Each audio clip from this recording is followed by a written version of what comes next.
Should yesli formulasidan foydalanib biza erkak xodimlar sonini, ayol xodimlar sonini va erkak ishchilar, ya'ni o'sha erkak o'sha mutaxassislar sonini va ayol mutaxassislar sonini aniqlashni oson usulini ko'rib o'tamiz. Buning uchun men y ustuniga olib o'tdim. Buni sizlar yozib olasizlar. Mana bu narsalarni hammasini yozib olasizlar. Keyin y ustuniga o'tdim. Hop, y ustuniga o'tib barobar bosdim. Birinchi navbatda men should yesli formulasini ustiga olib keldim. Mishkani chap tugmasini 2 marta bosdim. Should yesli formulasi chiqdi. Endi birinchi shu b ustunini ustiga olib keldim, ya'ni jinsni ustiga olib keldim. Mishkani chap tugmasini bosdim. Endi shift 4 ni bosyapman. Shift 4 bosganimdan keyin endi menga erkak xodimlar soni nechtaligini aniqlab olishimiz uchun men e harfini bosdim. Mana bu b ustunidagi e harfini. B2 ya'ni b ustunini ikkinchi qatorini. Ishkan chap tugmasini bir marta bosdim. Mana menda natija chiqarib berdi. Enter bosdim.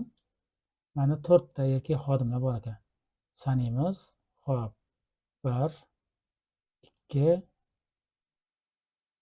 3 mana 4. 1 2 hop, keyin 3 keyin mana Ravshanov 4 ta. Hop, endi xuddi shu formula faqat ayollarda ham ishlatib ko'ramiz. Barobar qildim. Should yesli formulasini ustiga olib keldim. Mishkani chap tugmasini 2 marta bosdim. Mana menda should yesli formulasi chiqdi. Birinchi navbatda jinsni ustiga olib keldim. Mishkani chap tugmasini bir marta bosdim. Menda b ustuni chiqdi. Endi shift 4 bosyapman. Shift 4 degani anaqani nima edi? Ikkita bajarilayotgan amallarni birinchi amalni tugatish, ikkinchi amalni tugatish orasidagi baribir nuqta virgul qo'yilishi kerak bo'ladi. Xo'p, endi ayol xodimlar sonini hisoblab olamiz. Hop, a harfini ustiga olib keldim, ya'ni b ustunini 3-qatoriga mishkan chap tugmasini bosdim, enter bosdim. Menda 4 ta ayol xodimlar bor ekan. Hop, 1 ayol xodimlar 2 hop, qani ayol xodimlar 1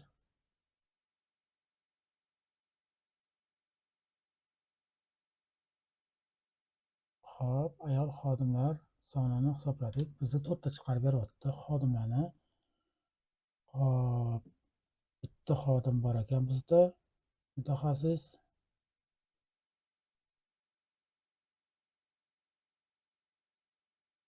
Hop, keyin mana bitta, hop, 2 ta, 3 ta, 4 ta. Endi biz shu erkak mutaxassislarni o'sha sonini hisoblaymiz. Barobar qo'ydim. Should bu safar should yesli liminni qo'ydim. Ustiga olib kelib mishkan chap tugmasini bosdim. Should yesli liminni ustiga olib kelganimdan keyin should yesli liminni ustiga bosdim 2 marta. Hop, should yesli limin chiqdi. Endi birinchi navbatda jinsni ustiga olib keldim. Mishkan chap tugmasini bosdim. Shift 4 bosib oldim. Endi menga hozir erkak mutaxassislar soni kerak ekan. Men e harfini bosdim. Shift 4 bosdim. Endi lavozimlar bo'yicha s ustunidagi butun ustunni yig'ib olamiz.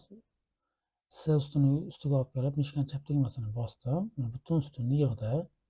Endi shift 2 ni bosdim yana.